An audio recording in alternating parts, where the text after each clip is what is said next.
everybody, and welcome to this episode of the FauxShow. Today is Sunday, November 30th.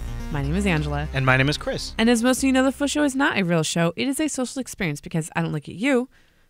I look at the chat room I have here on my iPad. Oh, the chat room, I've got that full screen on my screen. It's over there. It's not over there on the monitor where we can see ourselves. No, Geek Shed fail. It is not. But it is in the best lower third on the internet, specially re-handcrafted just for this episode. The lower third is embedded over jblive.tv or irc.geekshed.net, pound Jupiter Broadcasting, where you can engage in the conversation. Chat room's going 24/7, but for only a slice of time on Sundays, it becomes featured in the FauxShow lower third. That is right. Today we're doing movie trivia. Random, probably useless information about movies, but from like any time, like all movies, and it's all random stuff. This is gonna be one of those, I think, one of these episodes that you'll be like hanging out with a group of friends or watching something and be like, "Oh yeah, I heard about this on the FauxShow." Yep, it absolutely is. I love doing those episodes. Yes. Yeah. All right. I think it's good. You know what else? I think we should do, by the way, before I forget. Should probably mention this off air. Okay. But we should do an episode on Meetup. Yes. Just saying. Anyways. Once I use it, maybe. Yeah, both of us. But it's something that a lot of people don't know about when I go to conferences and stuff. Okay. Well, where do we start today, Angela? Well, we're going to start by just mentioning that the yes, we should. That we have the polo going and the last jacket. And also the Tech Talk Today hoodie. But really, the polo is like this. The reason why I want to mention this one is this is really something special. We've got demo shirts from Teespring. I'm really super excited about it. We've also got the ladies polo, which looks really good. The colors are awesome. It's stitched, not printed, so it's extra care and time is put into it. 2 days left. 74 out of 100 of our polos. If you need something for work, something you want to look kind of professional on, that logo, it looks great. If you want to go to a conference, I'm just saying, people will think you work for us. It looks so nice. It looks, and I can say this too because they gave us some of the demo materials. It's heavy, so it sits really well on, and they have a lot of different sizes. They make it look really nice. But of course, we've got the whole range available over at jupiter.gift. Yep. So if you're doing your Christmas shopping or holiday shopping or just want to support the network somehow, this is one way to do it. Yeah, that jacket's a full sure deal. It's going to ship starting in the next day or so. We need to email them. 7 hours remaining. Yeah. And then, of course, there's the Tech Talk Today hoodie. If you want to have my face on your chest and have something hooded to keep your ears warm, you can have my face on your boob and keep your ears warm with the Tech Talk Today hoodie. There's some good colors there as well. Look at that blue. That's a nice looking blue. I know. The blue is great. Yeah. Can we... Oh, man. I know. 11 towards... There's no way we could close that gap because I want some of those. No, I'm just going to lower the goal. Okay. Yeah. Because I want my face on my chest. Yeah. That's, and I want my face on your chest, too, a lot. So go over to jupiter.gift to get any of those. You can have Teespring ship it directly to somebody you want to give a gift to, or... It's really easy. Get it for yourself. You know what I'm saying? And the hoodie, how many times is that relaunched? Is this the fourth time that hoodie's relaunched? The last one? Yeah. This is the people fourth time. love the frickin' jacket. The Linux Action Show jacket. It's relaunched 4 times. People like it so much. You can go grab it right now. Jupiter.gift. But that polo. Just if you treat yourself something, there's only a couple of days left.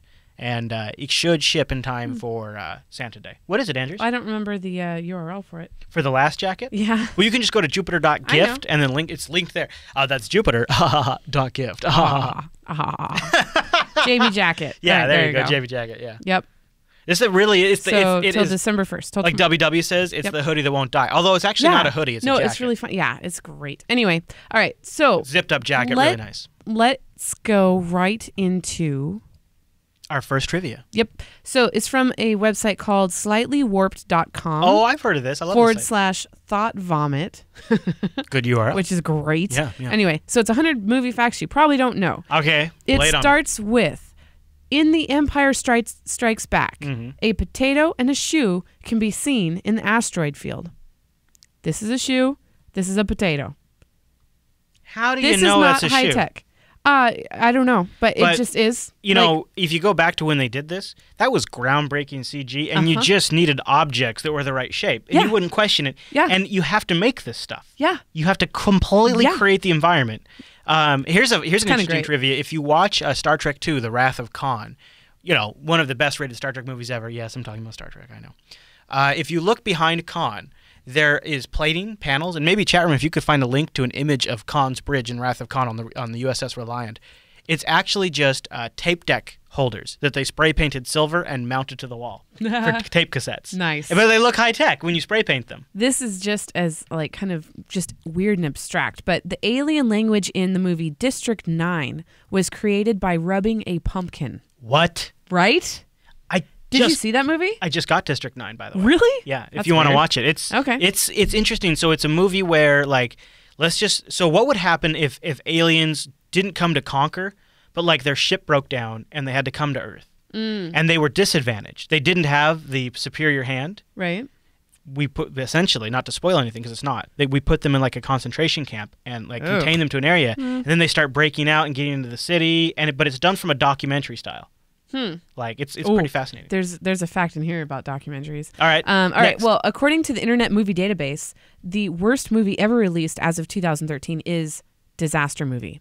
So it's like Scary Movie. Yeah, but it's like it's a spoof and it just failed. But doesn't matter. Next one has Bruce Willis in it. Yep, look how young he is. So due to complicated contractual obligations with the source material, the part of John McClane from Die Hard had to first be offered to Frank Sinatra, who was 73 at the time. Frank Sinatra? Yeah, that would not have worked because of the source material. Yeah, so I'm not a Die Hard fan, but I know there's like I know that my mom had VHSs like with every single Die Hard 5, Die Hard whatever. No, Die Hard. There was originally 3 Die Hards, and there was a fourth. So I'm thinking of Rocky. Yes. Yeah.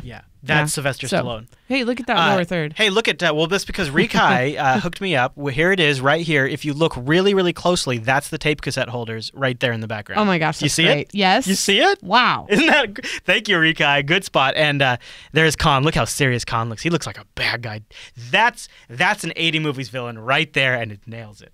All right, Andrews, next movie trivia. Okay, the strange music that plays during a Joker scene in The Dark Knight was inspired by the sound of a razor blade, was inspired by the sound a razor blade makes on a piano wire. Ooh, that's creepy. Right? And I can't really remember it. That's a movie you haven't seen. That Yeah. would be in your should watch geek category. Probably. Because you would be surprised. It's actually pretty good. Probably. All right, Andrews, our next bit of movie trivia. Adjusted for inflation, Cutthroat Island lost over $147 million at the box office. Oh, do you remember? She was big when that movie came out, too. Yeah. That was like the peak of her career, and it bombed big. Yep.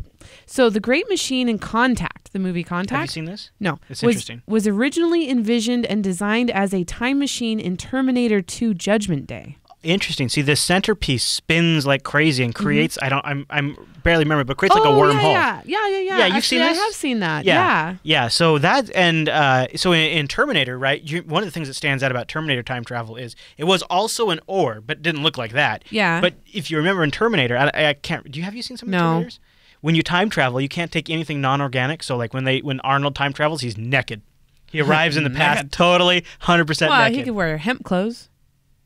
Well, all clothing organic. is actually. Think about it. All clothing is Yeah. it's cotton or whatever. It's organic, right? Everything but is made out of. it's a good excuse to make Arnold Schwarzenegger naked. Right. All right, Andrew. Next trivia. let's see, Andrew's next trivia. I'm going to skip that one and that one. Oh, George Carlin voices the character of Fillmore in Cars, the movie Cars. If you look closely, you'll see his license plate reads 5/12/37, which is Carlin's birthday, May 12th, 1937.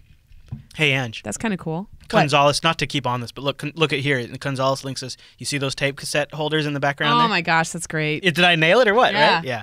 So, thank you. See? All right. This is crazy to me because I just watched Pitch Perfect last night, again, for the second time.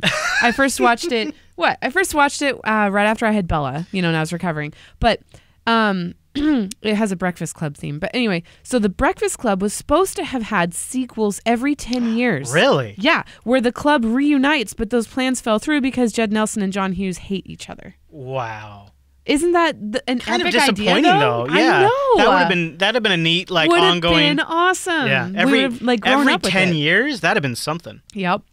I'm sure you guys all heard about Braveheart having issues. They had to redo several major scenes because the extras were wearing wristwatches and sunglasses. Yeah. Which is funny. Yeah. That happens. That happens a lot. Yep. All right. The gibberish spoken by young MacGuffin in Brave is an actual dialect called Doric.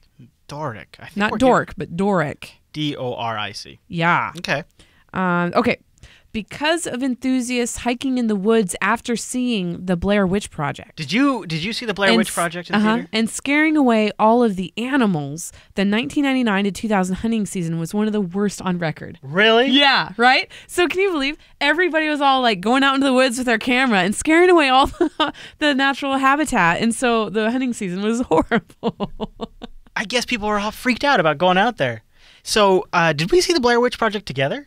I don't think so. Okay, it was right around that time. And you remember what was so unique about the Blair Witch Project is they managed, people kind of knew it was set up, but there was like some ambiguity towards it. Yeah. And people didn't quite know. And remember like the famous shot, that one right there, where the camera's up the nose and she's crying and snot's dripping. Yeah. That was, people, didn't really do that in movies. That Blair Witch was really a good horror movie. As far as horror movies goes, I liked it. But now watching it back, it just it's not the same anymore. Yep. All right, Andrews. All right. My Big Fat Greek Wedding made over $250 million, but never hit number 1 at the box office. Yeah. You heard so much about that, and you've seen like their spin-off shows. I've never seen it. I just feel like I don't know. For some reason, it's never drawn me. You could. This is kind of great. The Bible and Planet of the Apes are the only 2 G-rated movies to feature nudity. I never even thought about that. I don't really think about ratings much. I know. I think of like kids' movies and parents' movies, but I don't think about the ratings of the difference. It's you never like the whole rating system. You never know. There's a great scene in The Aviator where they are trying to convince the MPAA that it's okay to show women in a bra in a movie and not give it an explicit X rating. And Howard Hughes, who had a massively successful Hollywood film company, he had to give this whole presentation on all of the movies in the past that have shown women in their bra. Oh, geez. And then or how about commercials? I mean, are they not held to the same standards? Oh, they are. Yeah, no, they are. Yeah, they are. Yeah. All right, next trivia, Ange. The movie Beverly Hills Cop made up a technology called a satellite tracking system. Years later, the technology was actually invented. We know it as GPS. It's crazy how often movies do that. Isn't that funny? Yeah, yeah. All right. Before Belle's father in Beauty and the Beast, before he finds the castle, his horse is spooked by bats that flutter and then disappear into thin air. They just disappear. Oh, like it's a continuity error kind of a thing? Yeah. Yeah. All right. Here's your Back to the Future one. Ready. Crispin Glover did not return for the Back to the Future sequels. George McFly was played by a different actor who wore prosthetics to make him look like Glover, and old footage was reused. Really? Apparently. How did I not know that? That seems like a huge thing about Back to the Future for me not to know. I don't know. Chat room, does anybody else know that? Is that like a common thing people know about? That's really important because Back to the Future shows clips from all the timelines. And that guy goes on to play some super creepy roles. I guess I didn't know that, creepy uncle. I need to... Wow. Watch it again? I know what I'm spending my free time doing. Reacquainting myself. Not only do I need to find all of the behind-the-scenes videos, but I need to rewatch the entire trilogy now. Darn. Obviously. Darn. All right. Samuel L. Jackson was the perfect person to play Nick Fury in The Avengers. Yes. After all, the Nick Fury in Marvel's Ultimate Universe was based on Samuel L. Jackson, something Jackson gave permission for. Something kind of similar happened with Patrick Stewart. So Patrick Stewart plays Professor Xavier in the X-Men movies, and when Patrick Stewart came in for casting, there was a comic book, before the X-Men movies had ever been made, there was a comic book on the desk when he comes in for the casting role. And he looks down, and there's Professor Xavier on the cover of the comic. And Patrick Stewart's response was, "Oh, what am I doing on the comic book?" And because he was such a perfect fit to play Professor Xavier, he thought the character in the comic book was him. Wow. Yeah, and so then he took the role. And interesting is that sealed the deal. This was just in a recent interview. That sealed the deal for him because at the time, he was just transitioning out of the Star Trek franchise. And he had sort of been cast as Captain Picard, and he was in a major franchise. And he thought, boy, the worst career move I could possibly make would be to get in another major franchise. But then he saw like what a slam dunk fit he was. And all of the fans, like when Captain Picard was Professor Xavier, it was like, obviously, of course. And so kind of a similar thing. It was such a similar likeness. He's like, well, that's a slam dunk. Mm-hmm. All right, Andrew's next bit of trivia. Allegedly, James Cameron kept a nail gun with him on the set of Avatar and would nail cell phones that rang on set during a take, and he'd nail them to the wall. I've heard James Cameron is a major asshole sometimes on set. Apparently. You know, you haven't seen Avatar. Nope. You Well, I tried. You fell asleep on the couch. And I just stopped watching it. It Sounds was boring. legit. All right, that's cool. As long as you tried. All right, Andrews, what's next? There is a script for a movie called Atuk, I think, A-T-U-K, Atuk? about an Eskimo traveling to America that has never been filmed because the actors who have expressed serious interest in it died unexpectedly. Aww. So I think So in I the see upper John left, Candy. I think that's Boy George. No. Yeah. No? That's Bellucci, right? John Bellucci? Oh, yeah, maybe. I don't know who that is. And yeah. That's John Candy and Chris Farley. Chris Farley, yeah. Yeah. So that movie's never made it. Strengths in the chat room says Atuk is how you say it. Atuk. Yeah. I was closer. What are you doing? Oh, yeah, that's right. That's right. We don't have that shot. Yeah, that's right, because it's busted. There we go. All right. While working on the set of Armageddon, Ben Affleck asked director Michael Bay why NASA would bother sending an inexperienced drill crew into space when it would be easier to teach astronauts how to drill. I don't know if I believe this Michael Bay told him to shut up. That sounds like, I don't know. I mean, obviously that's a question, but why would an actor, would they really ask that question when they know the answer is because it makes good drama? I don't know, maybe. In real life, Tom Hanks is 1 inch too tall to actually be an astronaut. The maximum height is 6 feet. You know, kind of a cool other bit of trivia is Apollo 13, amazing movie. I could watch it 1 billion times. I've probably watched it 100. Inspired Tom Hanks to like totally get into the NASA scene and moon travel, and he's got an interesting HBO series about it. Such a good movie, and this is one of the movies I remember most clearly watching with my dad, because while we were standing out in line to get into the movie, they had flyers they were handing out to give you like a cheat guide to what all of the NASA acronyms meant, because they use actual NASA recordings in the movie and they use all of the terms, and so you kind of need to know what they were. So while we were waiting in line, we were teaching ourselves what all the different terms meant from NASA. Nice. Then we went and watched the movie. All right, Andrews, what do you got next? All right, Ripley from Alien was originally intended to be a male character. She was made a woman because audiences at that time would not expect the lone survivor to be a woman. You know what? I believe that. Isn't and that she kicks so much ass. Yeah. And you know what? Watching back, I probably would agree. I mean, yeah, it kind of comes clear that she's the hero of the movie, but I could totally see it back then working like that. All right, what do you got next, Andrews? While recording the voice of the genie in Aladdin, Robin Williams frequently received calls from Steven Spielberg, who was working on Schindler's List. He would put him on speakerphone so he could tell jokes to the cast and crew to cheer them up. Some of these jokes made it into the animated feature. In fact, so much of Aladdin was improvised by Robin Williams that they couldn't get an Emmy nomination for the best screenplay because so much of it was not in the screenplay. Wow. Yeah. That sucks. Well, no, I mean, it shows you what a talented person in Robin Williams was, too. Right?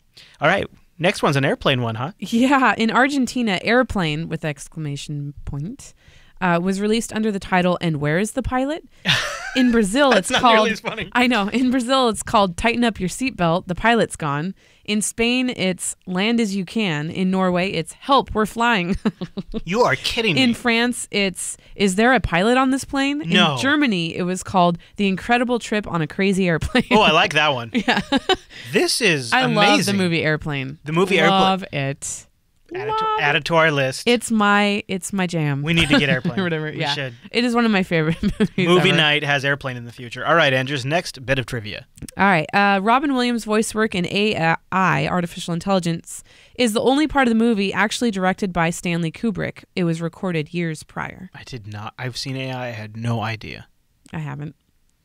In 2001, A Space Odyssey, the dimensions of the monolith are 1 by 4 by 9. The screen aspect of the movie is very close to 4 by 9, so it can be argued that you are seeing the events of the movie through a monolith tilted on its side.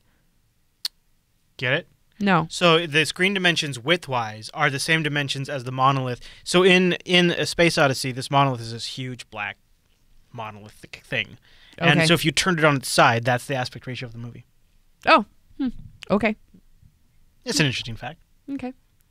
A Nightmare on Elm Street was loosely based on a real event. What? Can anybody fact check that in the chat room? What? Hold on. Nightmare on Elm Street's based on a real story? I need some citation on that chat room if you could. All right, what do you got next, Andrew? The word zombie is never used in Night of the Living Dead. True. That's interesting. Yeah. Well, we didn't call them zombies back then. All right. Here we go. The famous coconut scenes in Monty Python and the Holy Grail were done out of necessity. The production team couldn't afford horses. Oh man, they made the best out of that situation. That was That like is great. best case scenario. I know, yeah. Wow, that turned out good. I need to get that too, because that is so funny. Yeah, that is a good one. All right, Andrews, what is our next bit of trivia? One for the kids, I think. Yep, Billy Crystal took the part of Mike in Monsters, Inc. because he had turned down the part of Woody in Toy Story and considered it the worst decision of his career. Yeah, and Tom Hanks is way better at it too. Way better. Yeah, way that's a big better. mistake. Yeah. All right, Andrews, this one looks good. Meet the Fockers. The MPAA would not allow Meet the Fockers to use the word Fockers in its title unless they could prove that there was a family in America actually named the Fockers. So they must have done that. I guess so. Look at Robert De Niro. That Such is a badass. such a ridiculous requirement. That's the MPAA, babe. That's the MPAA. So Rikai in the chat room confirms. I can't pull it up here. Well, I'll pull it up. In a series of articles in LA Times, 3 small articles about men from Southeast Asia who were from immigrant families and had died in the middle of nightmares. Yeah. And paper never correlated them, never said, hey, we've had another story like this. What? So in other words, there was 3 articles about men from Southeast Asia who died in the middle of nightmares. Huh. That is a pretty loose association, but I'll take it. That sounds legit. Okay. Sounds legit. All right. Oh God! I was just talking about The Matrix last night. This is a must rewatch for me. All right. All scenes that take place inside the Matrix are tinted green. This is to make it look like it's taking place on a computer screen. In fact, not only are they all tinted green, but in video production now, there is actually a preset filter in a lot of editing applications. Magic Bullet Looks is one of them. Mm-hmm. It's called The Matrix, and it gives you that green tinted look. Look. So I can apply that to any of our shows if we wanted to. We could give it the Matrix look. It became an industry standard. All right, Andrews, next bit of trivia. The first U.S. movies released on VHS were MASH, The Sound of Music, and Patton in 1977. Huh. That wasn't that long ago. No, VHS is new. Sound of Music and MASH, and those are all really Patton or Peyton is really good too. Those are all. They cost between $50 and $90. Yeah. Can I give you my deep dark secret? Yeah. Sound of Music is my bag. I know it is. You're the only other person that knows that until I just told the whole internet. Yep, but the whole internet knows freaking now. love Sound of Music. All right, Andrews, next bit of trivia. All right, Christopher Lee is the only member of the Lord of the Rings cast or crew who actually met J.R.R. Tolkien. He also recorded a metal album at the age of 90, which is really cool. What? Are you calculating? Well, I'm just thinking that is... when I see these people, they do these amazing things at that age, I feel like such a loser for being so tired and feeling so old. Metal? Yeah, that's hardcore, right. Okay, Angela, I think we have another one for the kids, don't we? Okay, yeah, sure. Timon and Pumbaa originally sang additional verses in Can You Feel the Love Tonight. It was cut when the producers and directors realized it threw off the flow of the song. That's okay, Bronwyn brings in another citation for the Nightmare on Elm Street, by the way. So now we have double citations. So there you go. All right, I think you have a little bit more trivia over there, don't you? Wow. Give it to me. When the T-Rex breaks into the Explorer in Jurassic Park. Another great movie. The children's screams are real. It wasn't supposed to break the glass. That sucks. Could you imagine being a child actor and having a very realistic animatronic robotic T-Rex coming through? All right. Here we go. Well, this is a Wonderful Life one. This is good. Okay. In 1947, an FBI analyst investigating communism infiltration of the film industry submitted a memo claiming that It's a Wonderful Life promoted communism by discrediting bankers. That was a very, very, very common claim lobbied at Hollywood back in the day. And now, of course, you could say it promotes Al-Qaeda or terrorism. Sure. You just pick your boogeyman. But there was a big belief that communism had infiltrated Hollywood and was trying to promote the communistic agenda through the movie industry. And there was a witch hunt and people had to justify, and people had to go out of their way to make movies that would not paint them as promoting a communist socialist agenda. Jeez. Oh, Iron Man trivia time. All right. Iron Man's computer, Jarvis, is an acronym for Just a Rather Very Intelligent System. Jarvis, just a rather very intelligent system. I'm glad to know that, actually. McCarthyism is male. Yep, exactly. Mail holler, you know what's up.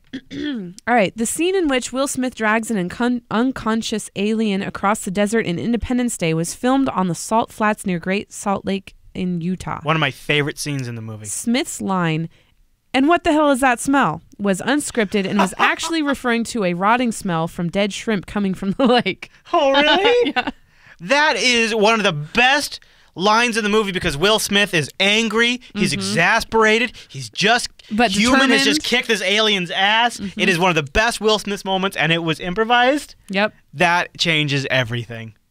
All right, let's see. The blaring trombones in Inception's musical score are based on a slowed-down version of the Edith Piaf song. Non Non-genre, regress, ravine. No. Okay, which is used as a plot device in the film. The idea is that the blares are what a person would hear from the inside the dream when listening to the song. Oh, That's love kind it. of cool. That is kind of cool. You need to watch that movie. You need to watch that movie. I know, right? This is a great list. This is a really good movies list, and you need to watch that one. Oh, it's my girl. All right, while horsing around on the set of The Hunger Games, Jennifer Lawrence accidentally kicked John Hutcherson in the head, knocking him out and resulting in a concussion. Mail Holler says it's on his bucket list to pee on Senator McCarthy's grave. Oh, wow. Wow. Hey, here's a question for the chat room. Is The Hunger Games worth it? I hear a lot about The Hunger Games, I haven't seen it and yet we don't either. know anything about The Hunger Games. You know anything about The Hunger Games? No, I was just reading ahead. Yeah, No. it's like fighting. There's something about food or something. Yeah, it's something about being hungry. I don't know. No, So I think there's some political agenda in it. I don't know. I don't know nothing about it. I just don't know. All right, Andrews. Next bit of trivia. After a huge box office bomb in 1986, George Lucas was in massive debt and had to sell off parts of Lucasfilm. Steve Jobs, the head of Apple Computers, offered to buy Lucas's new computer animation division at a price above asking to help him out. Therefore, Howard the Duck is responsible for the creation of Pixar. So I think that might not be 100% accurate. I think Steve Jobs was kicked out of Apple when he bought Pixar.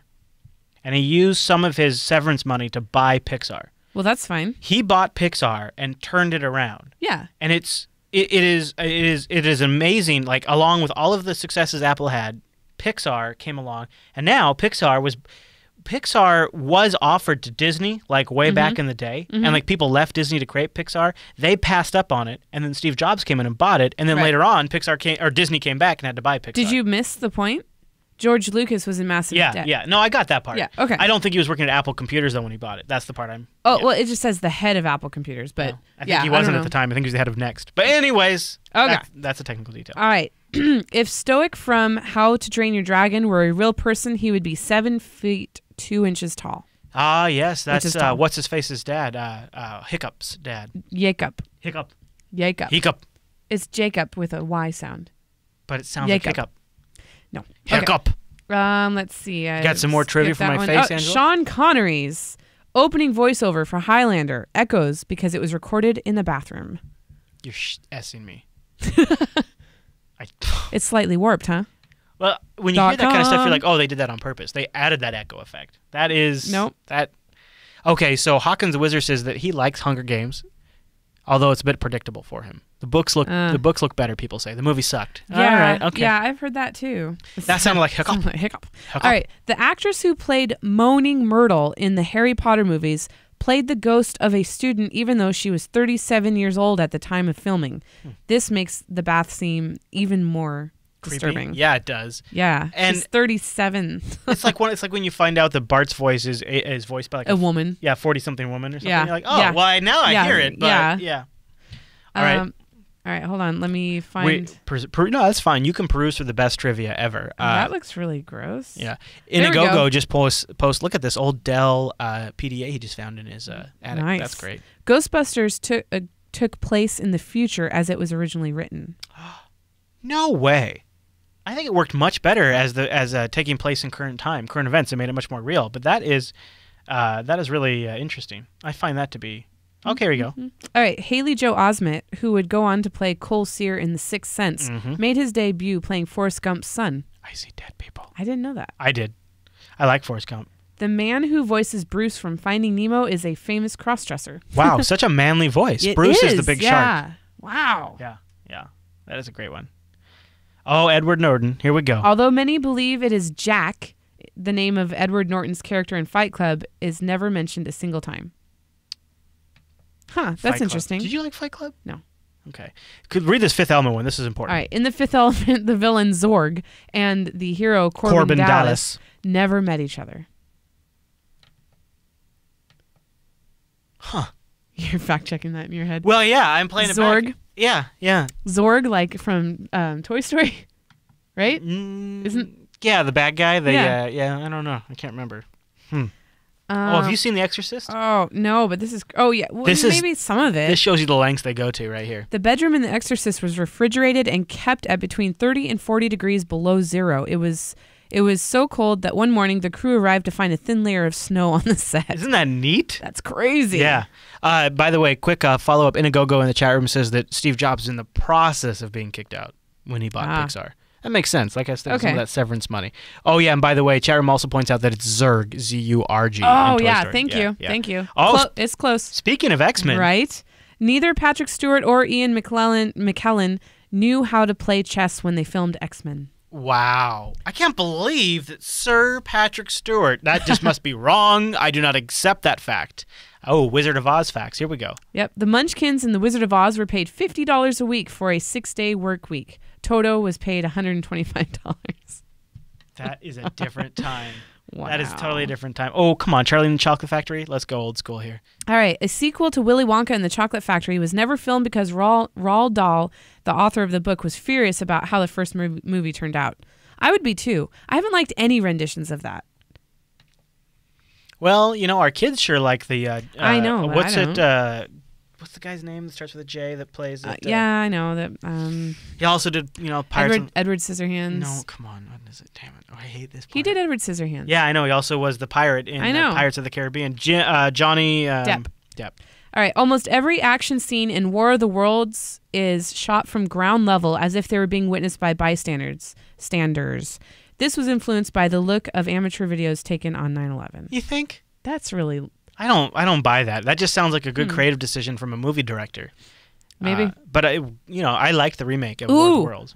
The interior of the Axiom from Wall-E was modeled on the Disneyland parks. If you look closely, you can see the people mover and the pull-down restraints used there. Even Eve's plant alert icon is the same symbol used by Epcot's Land Pavilion. Sounds totally believable to me. It's a Disney movie, right? Yeah, but that's neat. And if you're going to make a spaceship to keep people happy, you'd probably make it a little bit like Disney World or Disneyland. There's a kitty. Yeah. All right. Chat room provides a kitty link. It's a Princess Leia kitty. Yeah, I know.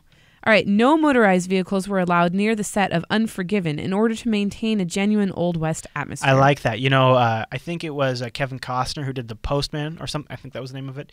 And if you watch carefully in the background, and even though it's supposed to take place, I'm not sure it was The Postman, but it's one of his movies or maybe it was Gone with the Wolves, where you can see a helicopter in the background. It just ruins it. It ruins it. The original tagline for the movie Twister was, "It sucks." Oh, wow. The producers changed it when they realized it would be giving the critics a free, cheap shot. No kidding. Talk about an easy one, right?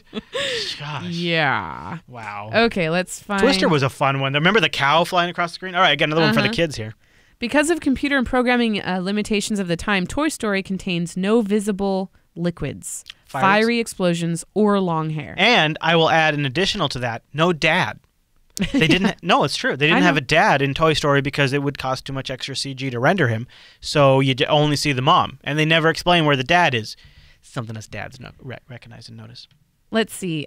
Paul Verhoeven revealed that the events of Total Recall were a dream. If you pay attention, Dr. Edgemar actually outlines the entire third act of the movie as he is trying to convince Quaid that nothing is real. The fade to white at the end symbolizes Quaid getting lobotomized. Oh, interesting. Oh, wow. That's so sad. I haven't seen it. Yeah. James Cameron has spent more combined hours on the wreck of Titanic than the passengers of the Titanic spent on the Titanic. Yeah, James Cameron has really made a big effort about going down there and making documentaries out of it. It's kind of fascinating. I, for some reason, am fascinated by the Titanic as well. So I think if I was a crazy rich person, I think I would spend a lot of my time going to build submarines and going to crazy places. I'll tell you what else I would do. If this is crazy rich, screw the Titanic. I would build a spaceship and I would go to the moon and I would take pictures of the American flag. Just saying, Ange. Okay. What else you got for It us? didn't exist. All right. O.J. Simpson was sought to play the part of Terminator, but the studio was afraid that no one would buy him as a remorseless killer. Do not believe that. Although, I'm so glad I went to Arnold. I mean, he owned that. Plus, he got that catchphrase, Arnold. I'll be back, for like Arnold. the rest of his career. Made him a governor. This looks something you... That's Superman. Yep. Okay. Marlon Brando refused Hold to on, memorize his lines for Superman. Okay, go. In the scene when he speaks to baby Superman, he is reading his lines written on a diaper. Wow. Wow. You know what's nuts about that then? So those Marlon Brando lines, he recorded additional footage that wasn't included in the Superman movie. And then when they did Superman Returns, the new one with Brandon What's-His-Face, they took some of the extra footage that Marlon Brando, who wasn't alive when they made the new movie, and reused it for the projection in the Fortress of Solitude. Right. Yeah. So apparently, even though he winged a lot of it, it was worth keeping around. I mean, it's freaking Marlon Brando, so that makes sense. All right, Andrews, what do we got next? The cigarettes smoked by boys in the movie Stand By Me were made from cabbage leaves. Interesting. Okay. So he's smoking cabbage leaves, huh? Probably still not good for him. Oh. The scene in Spider-Man in which Peter Parker catches Mary Jane's lunch on the tray involved no CGI. With the help of a sticky substance to keep the tray planted on his hand, Tobey Maguire eventually, after many takes, performed this stunt exactly as seen. Funny enough, a little bit of Fisher Family trivia. When I was explaining to Dylan the different superheroes and we got to Spider-Man, the scene I showed him to explain how Spider-Man realized his powers, because, you have to give him the whole genesis about getting bit and then about how Peter Parker becomes Spider-Man. Like, I had to give him the whole backstory. So I'm showing him, like, look, here he is as a kid, and I showed him the scene in the lunchroom, and it's just this masterful boom, boom, boom, boom, and he catches all of the food on the tray. I was like, Dylan, that is when he realized he had superpowers. That was how Dylan learned about Spider-Man. Yeah. Interesting. What do you got next? The hedge maze set from The Shining was constructed on a soundstage with no air conditioning in the middle of summer and was stifling hot. Oh, that's so hard to concentrate. Yeah, when I that can't happens. even imagine. No. What is this? The Humane Society objected to the scene in The Shawshank Redemption where Brooks feeds a maggot to a crow. So the crew had to find a maggot that died of natural causes before it could be filmed. Do you buy that? No animals were injured during this film or whatever. A maggot, that seems like, human rights. I don't know. Yeah. Yeah, I don't know about that. I agree with Creeper Uncle. I don't buy it either. But, it's one of those things where maybe there's some truth to it. Like, they had to do something. They had to go out of their way to accommodate something. Like, I could see there's some genesis to the truth of it. Oh, here's a good one. One for the kids. Yep. Doug the dog from... I love you. From Up. Yeah. He made an appearance in Ratatouille 3 years before he starred in Up. Squirrel. Isn't that crazy? Oh, really? Before, yeah. Okay. Yeah, that does look like, the shadow does look like Doug the dog. Yep. Both Up and Ratatouille, great movies. Yep. All right, Andrews. I feel like I'm learning a lot. Oh, come on. You got to lay some Pulp Fiction All right. trivia on me. Samuel L. Jackson's Ezekiel monologue in Pulp Fiction was originally written for Harvey Keitel's character in From Dusk Till Dawn. Oh. The verse is also inaccurate and mostly made up. Love it. Okay. I'll take it. Pulp Fiction's another really good one. Okay. Oh! Whoa, do not skip gosh. skip a Star Trek one. Do not skip a Star Trek one. Is that this one? Oh, Look okay. at that ship. Does it All say right. Enterprise on the back of that ship? Okay. The HMS Interceptor from Pirates of the Caribbean, The Curse of the Black Pearl, is the same ship from Star Trek Generations. Did you know? No. That is so awesome. That is pretty cool. Another fun fact. You see Worf out on the plank right there? No? He's right.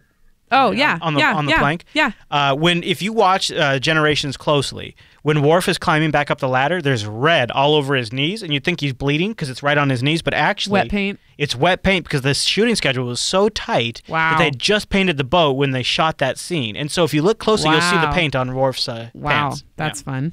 It is. And I watched it for years and I'm like, did he hurt his knees? Is he bleeding? Like, I didn't know what was up. Then I realized it's not blood. It's just paint. And if it was blood, that actually would have been a continuity error because Klingons, as we all know, have pink blood, not red blood. Next bit of trivia, Andrews? Nope. Okay. No, I'm done. Really? Yeah, that's it. Oh, well, I skipped through some. Do you want to do the LSAC? Because you know what you got to do, right? You know what you got to do for LSAC? That's right. Mail sack.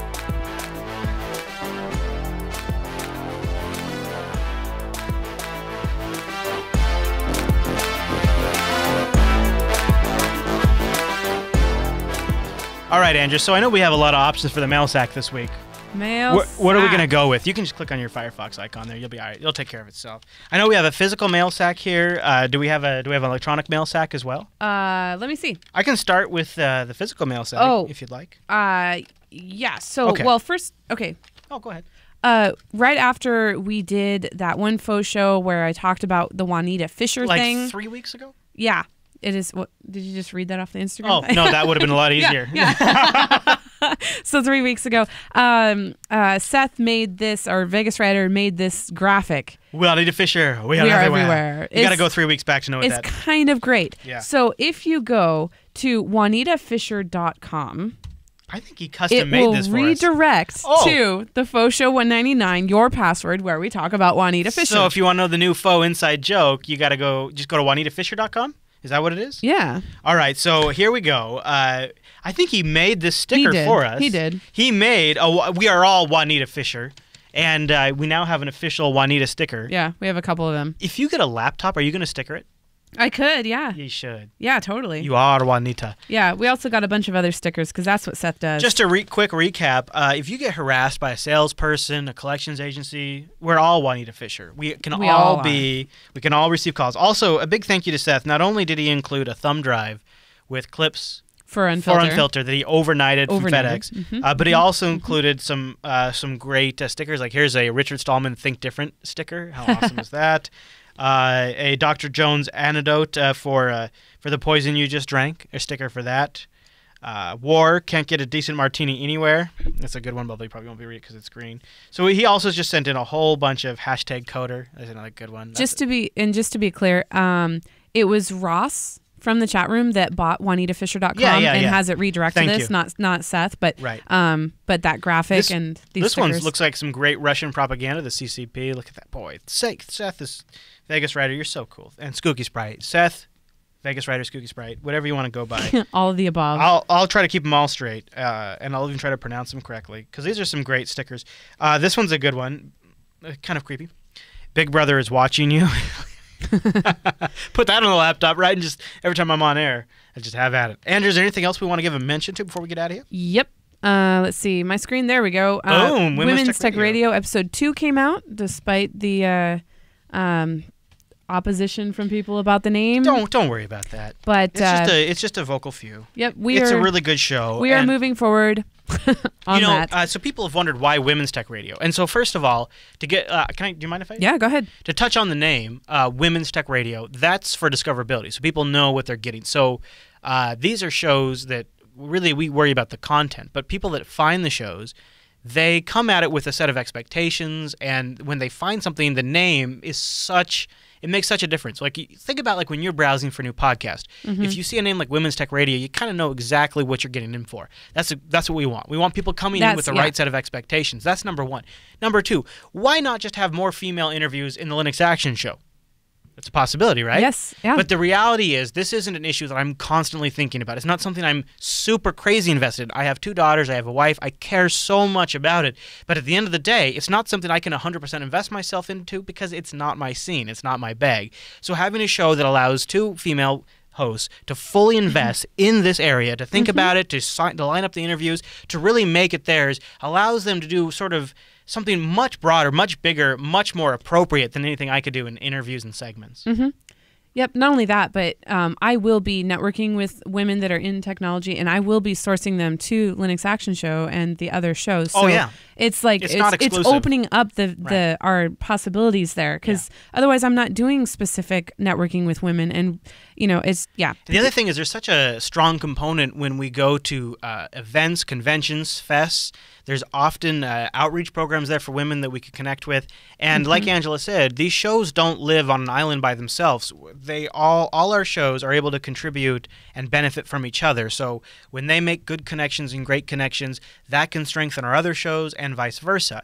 And it's also something, from a monetary standpoint that sponsors and supporters can kind of just understand. And then last but not least, from a content standpoint, it allows you to easily opt in and opt out of something you may or may not want to watch. You may be super motivated, super not motivated. Or maybe, I don't watch the Linux Action Show. But Wait, I wouldn't, what? Some people don't want to watch the whole Linux Action Show to see an interview with a woman, with somebody. And what's great about these is also it takes it a bit of a different track. It's more about like currently. Now the show's early and it's evolving, but it's like tell us your journey, the resources, the tools that helped you get established, the pitfalls, the advantages, some of the things you had to break through. Right? Having its own creative space allows them to explore those things that we don't normally go into in the other shows.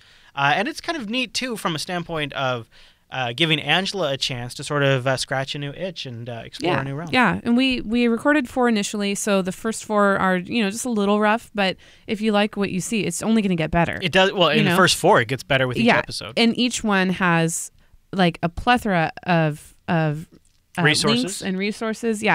All of them are different, and for anybody that's looking to get into it or help somebody get into it, and somebody, not just women, but anybody, these are really good links. Yeah, so they're great for everybody. And you can email the show, WTR@JupiterBroadcasting.com, if you have somebody you think maybe would be a great fit, if you have a topic idea. And also, you can go to JupiterBroadcasting.com/contact. And drop down the box. Yep, Women's Tech Radio is there. Or you can go to Twitter /HeyWTR. Yeah. Hey, WTR. Hey, WTR. What's up? Yep. All right. Is that it, Andrews? Yeah, I think that is it for this episode. All right, well, we invite you to join us live. The Faux Show happens about a half hour or so after the Linux Action Show. Come for the Linux Action Show, stay for the Faux. The Linux Action Show is like an epic pre-show to the Faux Show.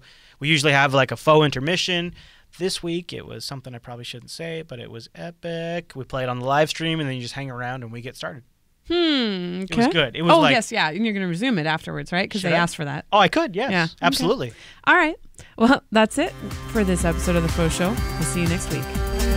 Did you enjoy this Faux Show? Well, guess what? You can catch more at JupiterBroadcasting.com and subscribe to the weekly RSS feed. So, everybody, I want you to rest assured. Everybody, I can confidently kick Angela's butt. So if the situation were to come up on the show. No. I bruise, too. Like, I bruise like my grandma bruised. Like, I used to always think it was crazy how much my grandma bruised, but I bruise just as badly. I have bruises on my arms from her. I want you to know the kind of abuse I received. That's kind of funny because you're not actually related to your grandma. I know. She was the adopted grandma. It's a thing. It's a thing. Yeah, he adopted his grandma. Kind of. All right. Into my heart. Wait. Is there a great poop? Yes. Had it this morning. Thank you. Gray? Great. You said that was a bad poop. I actually had I had a good one for the last few days. One of my best in the last few days today. I didn't get to tell you about it. We share notes on our defecation status. Defecation elimination. How the log factory's doing. Download the brown load.